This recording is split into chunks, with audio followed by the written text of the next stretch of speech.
Então, pessoal, estamos aqui no nosso terceiro bloco do curso Simplificando o Direito Médico e da Saúde. E hoje é um bloco muito interessante, porque vamos visualizar mais na prática. Você, advogado, você, profissional da saúde, e curiosamente, muita gente ainda não sabe quais são essas responsabilidades do médico, não entende como é que funciona isso, a questão do processo no judiciário, um processo que vem através de um problema maior, até numa delegacia, na esfera criminal, ou então até um processo ético profissional, quais são as possibilidades de ganho, de ter problemas. Então, hoje vamos conversar sobre as esferas de responsabilidade do médico. Primeiro, gostaria de te dizer que existem três esferas de responsabilidade, que é a esfera civil, né, responsabilidade civil, já devem ter ouvido muito falar, que é a mais comum, a esfera administrativa, que é a responsabilidade junto aos conselhos profissionais, é a responsabilidade ética, quando o profissional sai da ética, de acordo com aquele conselho profissional, não só o médico, como o enfermeiro, o dentista, às vezes o engenheiro, todos esses profissionais têm que agir de acordo com o seu conselho profissional. Então, quando ele age fora dessa conformidade do conselho, ele tem uma responsabilidade ética, também chamada de responsabilidade na esfera administrativa. Então, já falamos da esfera civil, administrativa, e a outra esfera é a responsabilidade penal do médico. Importante já, desde logo, esclarecer que são esferas totalmente autônomas e independentes entre si. Então, não é porque um juiz do civil indeferiu, no caso, isentou, né, de culpa um médico, que lá na esfera administrativa do conselho de medicina dele, que ele também vai ser isentado dessa culpa. Não. E a mesma coisa, se o juiz civil pediu uma indenização para aquele paciente, ou seja, o médico perdeu o processo, né? Foi condenado numa indenização por dano moral, por exemplo, ou dano material, financeira. Não é por isso que o juízo criminal, caso tenha ocorrido uma lesão corporal, não é por isso que o juízo criminal também vai ser obrigado a proferir a mesma decisão. Daí eu falo, são esferas independentes e autônomas. Cada juiz, cada responsável por uma decisão dessa, vai poder proferir a sua decisão, com duas raras exceções, que é quando o juízo criminal proferiu uma decisão dizendo que houve negativa de autoria, ou seja, aquele médico, aquele profissional da saúde não foi autor daquele fato. Houve um equívoco, quem cometeu aquele fato foi outro profissional, ou então negativa, não aconteceu aquele fato, né? Negativa de autoria ou inexistência do fato.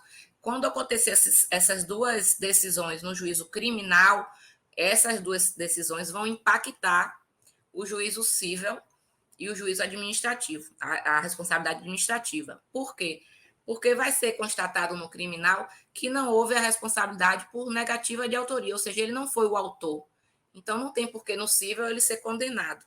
Ou inexistência do fato, o fato nem sequer existiu. Então, não é como a pessoa estava argumentando. Hoje em dia, sabemos que existe até litigância de má-fé. Então, o paciente poderia estar de má-fé, não ocorreu aquele fato. Então, quando o juízo penal, o juízo criminal, profere essas duas decisões de negativa de autoria ou inexistência do fato, essas decisões vão impactar na esfera administrativa e na responsabilidade civil. São só esses dois casos que vão ter influência. Em todos os demais casos, em todas as demais decisões, cada esfera civil, administrativa e criminal pode proferir a sua decisão, mesmo que não seja igual à da outra, mesmo que seja o mesmo caso. Esqueci de falar que o mesmo fato pode ocorrer esse dano, três processos. O paciente pode procurar, por causa de um mesmo fato, o juiz criminal, o juiz civil e o conselho profissional do médico, a depender do caso, né? Pode ser uma lesão corporal, em último caso, pode ocorrer um homicídio culposo, que é quando o médico não tinha intenção, mas que veio a ocorrer por o quadro se agravou, algum problema mais inesperado. Então, se esse paciente vai procurar a justiça civil, criminal e administrativa, a depender do resultado, cada uma esfera dessa pode trazer sua decisão de forma diferente. Uma pode inocentar, a outra pode condenar esse médico. Então, daí a importância de saberem que são esferas autônomas e independentes.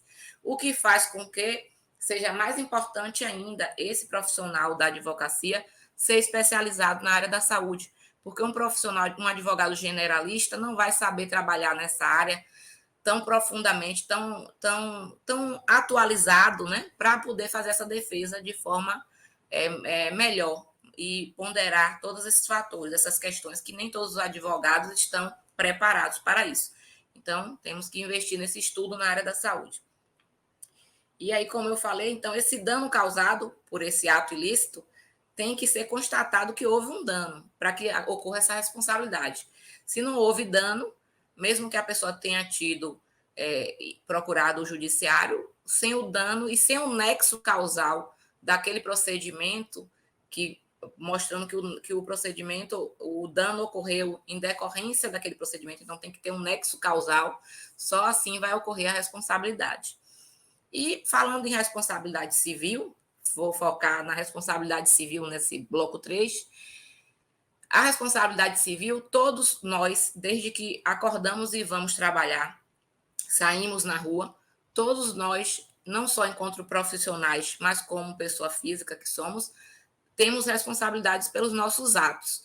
Então, o próprio médico, dentista, enfermeiro tem essa responsabilidade, como qualquer outro profissional, como eu falei, um advogado que deixou o processo, né, foi negligente e deixou o processo do cliente muito tempo sem trabalhar, sem diligenciar, e aquele cliente perdeu o prazo por culpa desse advogado. Então, esse advogado pode vir a ser responsabilizado. Um engenheiro que não se atentou às regras da construção civil e o prédio veio a cair, teve algum problema com alguém, ou a própria construtora, né? O profissional estava lá e não tinha as regras de segurança e o profissional caiu daqueles elevadores. Então, todo mundo, quando sai de casa, tem uma responsabilidade. A responsabilidade civil, cada profissão vai ter a sua, e o médico, no caso da responsabilidade dele, nós vamos ver aqui no próximo slide, deixa eu passar aqui para vocês verem, deixa eu passar aqui para vocês verem que,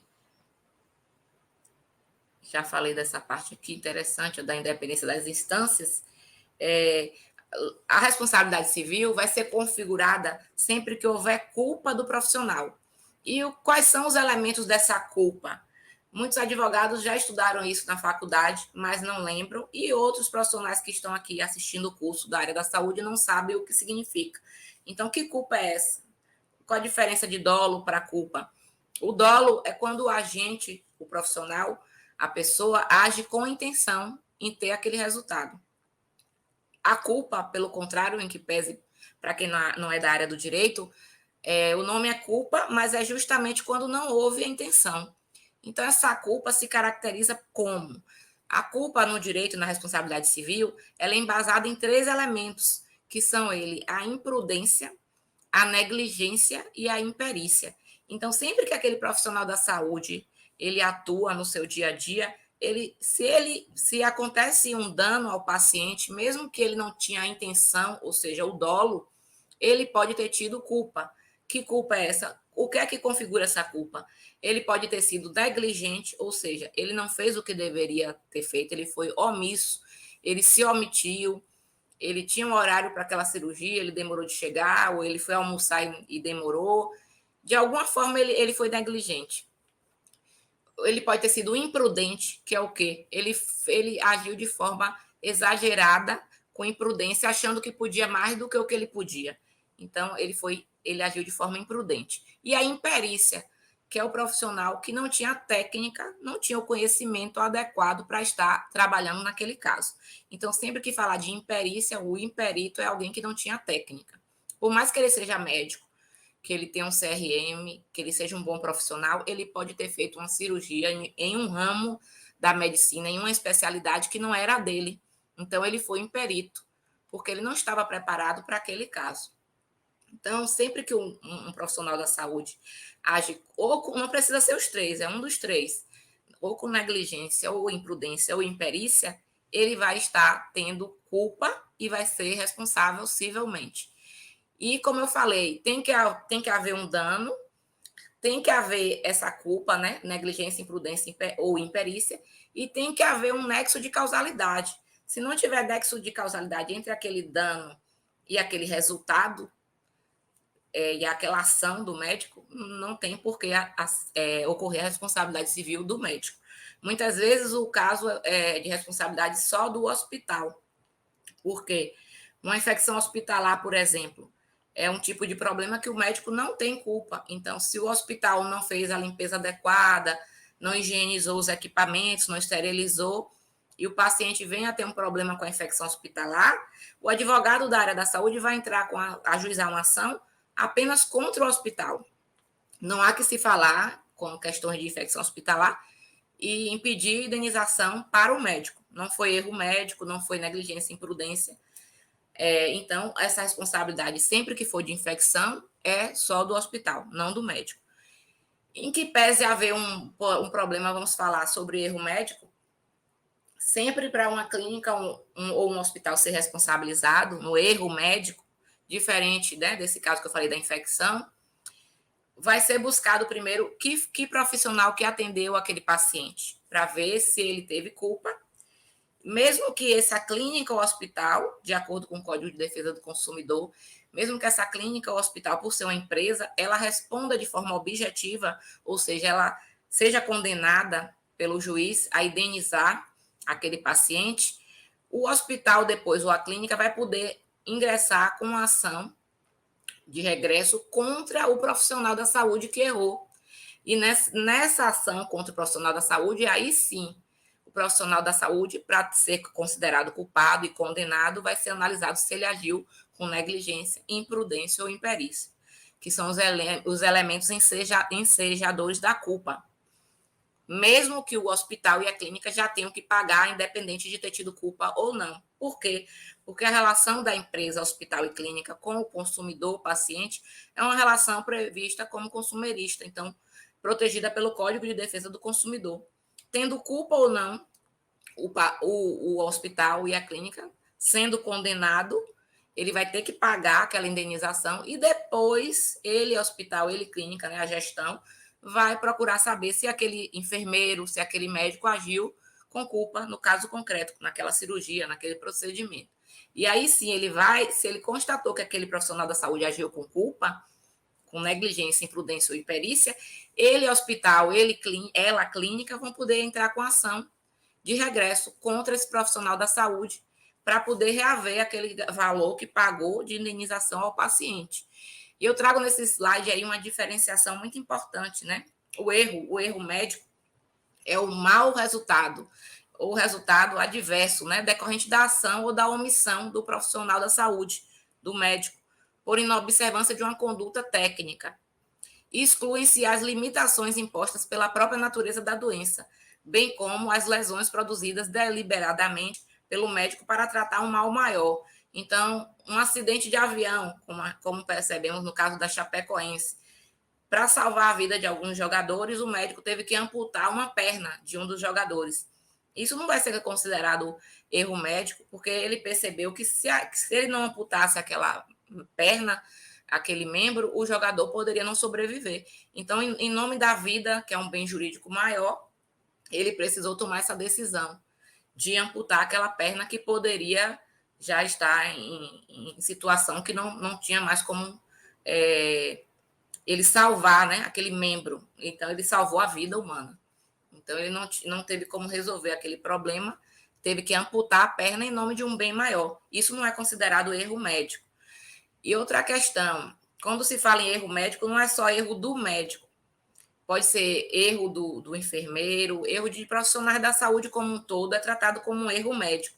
Inclusive, os números do erro médico são bem altos, porque até biomédicos, profissionais esteticistas, que não são médicos, quando erram, aqueles casos de doutor Bumbum, né? O médico que não estava preparado, especializado, e fez aqueles procedimentos estéticos dentro de casa, em um ambiente que não estava preparado, que não era uma clínica.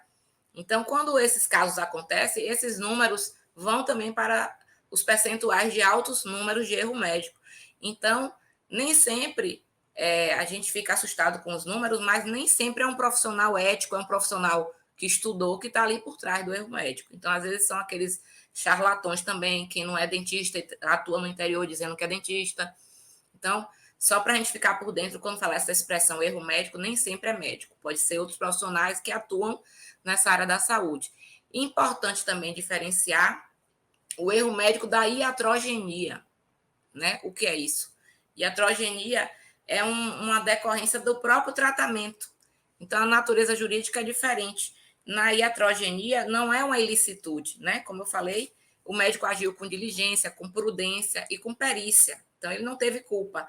Mas é da própria doença, do próprio organismo, vem a ter um resultado que não era o esperado. E muitas vezes o médico já conversa antes com a família, a depender da cirurgia, e ele diz: pode ser que aconteça tal coisa, pode ser que tenha risco de ter tal problema, tal complicação. Então, isso não foi um erro dele, do médico, já é uma previsão daquele procedimento, daquela cirurgia.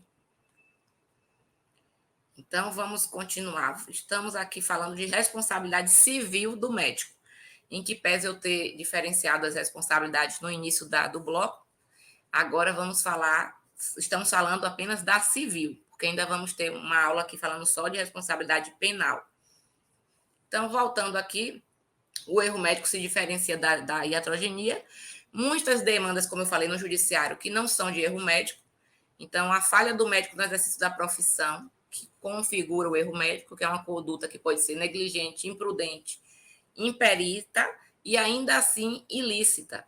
Então, gera o quê? Uma obrigação para esse profissional, um dever de indenizar, de entrar nesse patrimônio do profissional para que ele pague financeiramente uma indenização a esse paciente que sofreu complicações por causa desse erro médico, seja complicações psicológicas, seja porque não pôde trabalhar, ficou prejudicado em casa, um taxista que não pôde trabalhar, um profissional que ficou impossibilidade de trabalhar e começou a receber aposentadoria pelo INSS. Então, vários casos, problema de estética, né, um abalo maior, um problema de uma gravidez que foi uma cirurgia mal feita e a mulher não pôde mais engravidar, uma violência obstétrica, tudo isso vai gerar um dever de indenizar, que vai ser configurado e vai ser mensurado os valores no caso concreto, em decorrência de cada caso, cada complicação, cada problema que foi trazido para esse paciente, né? E a iatrogenia, como eu falei, não é erro médico, é uma conduta necessária, né? Que foi preciso fazer, né? Que causa uma situação danosa, mas que pelo diálogo já foi explicado ao paciente, à família do paciente, da previsão desse dano, né? Que poderia ocorrer. Então, isso não é um erro. Daí a importância de se colher o consentimento informado, livre e esclarecido, o termo de consentimento bem detalhado do paciente, para ele mostrar à família de que está por dentro, de que está ciente de tudo que pode acontecer com aquele procedimento, com aquela cirurgia. E não pode ser qualquer termo de consentimento. Muitos médicos pegam do Google e é um termo incompleto. Cada caso tem que ter o seu termo, cada especialidade. O termo de consentimento do anestesista não é igual ao do cirurgião plástico, que não é igual ao do obstetra. Então, cada caso é um caso.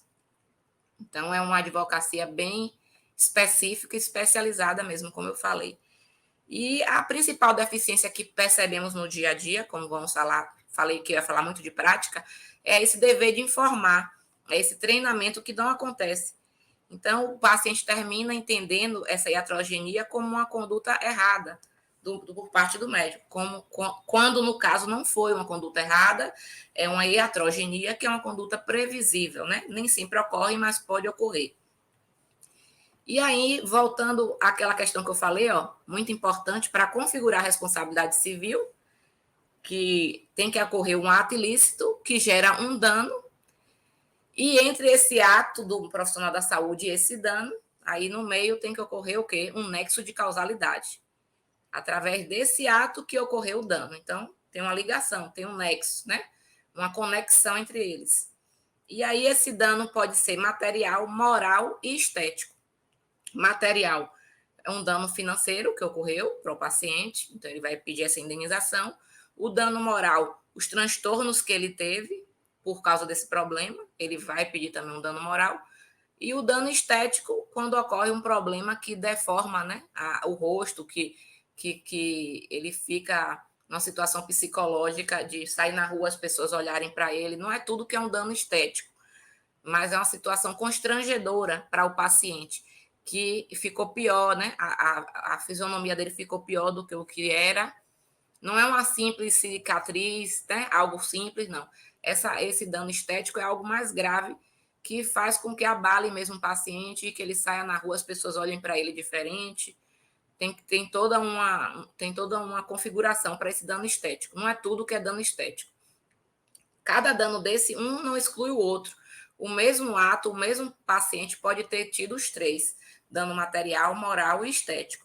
E você, como advogado, vamos supor que esteja atuando contra o médico, a favor do paciente, você pode solicitar os três.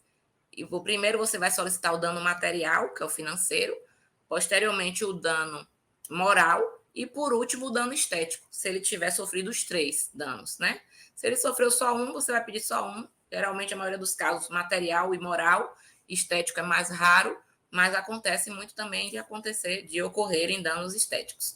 E outra coisa importante, essa responsabilidade civil, ela é regida, regulamentada, já é decidido isso, pelo Código de Defesa do Consumidor, entre o médico e o paciente, diferente da responsabilidade administrativa nos conselhos profissionais, que não é regida pelo Código de Defesa do Consumidor. Então, muitos advogados generalistas não sabem disso, e quando estão fazendo defesa do médico no conselho de medicina, estão falando em inversão do ônus da prova, mas isso não cabe lá na responsabilidade ética, porque lá não é regido pelo Código de Defesa do Consumidor, tá certo? Agora, aqui na responsabilidade civil, perante o judiciário, aí sim, vai ser uma relação consumerista em que pese muito polêmica, né? Porque o profissional da saúde fica com esse peso nas costas, né? De atuar nessa relação com o paciente como se fosse um fornecedor, um prestador. Mas é o que acontece, então temos que trabalhar e estudar em cima do que acontece na realidade. Então, a responsabilidade civil do profissional da saúde é baseada nessa relação consumerista, médico-paciente. E para não esquecer de falar nada antes que acabe esse bloco, eu vou finalizar esse bloco falando de uma questão aqui. A gente já falou, só diferenciando aí as condutas do médico, né? Imprudência, agir precipitadamente. Negligência, agir com omissão ou falta de cuidado. Mas depois eu vou disponibilizar para vocês esses slides. Imperícia, falta de conhecimento técnico, já falei mais cedo. E as espécies de responsabilidade civil. Dentro da responsabilidade civil, quais são as espécies? Subjetiva e objetiva. Na subjetiva, que é a maioria dos casos, é analisada a verificação da culpa. Médicos, dentistas, profissionais da saúde, geralmente, são responsabilizados de forma subjetiva. Em cada caso concreto, vai verificar se aquele profissional teve culpa ou não. Ele pode ser inocentado se ele não teve culpa. E a responsabilidade objetiva, que eu também comentei mais cedo, é a que não analisa nem se teve culpa. Independente se teve culpa ou não, vai ser responsabilizado. É a responsabilidade dos hospitais e das clínicas. Então, sempre que tiver um problema maior, né, o plano de saúde também, as operadoras de plano de saúde respondem se caracterizado a culpa daquele médico que atua para o plano. Agora, o hospital e a clínica respondem já de imediato, de forma objetiva. Tendo aquele estabelecimento culpa ou não, ele vai ser responsabilizado.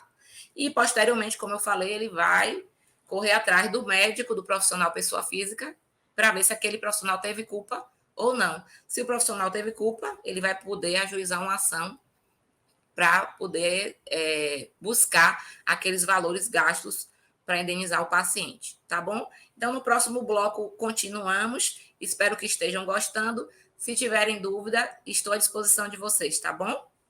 Até a próxima.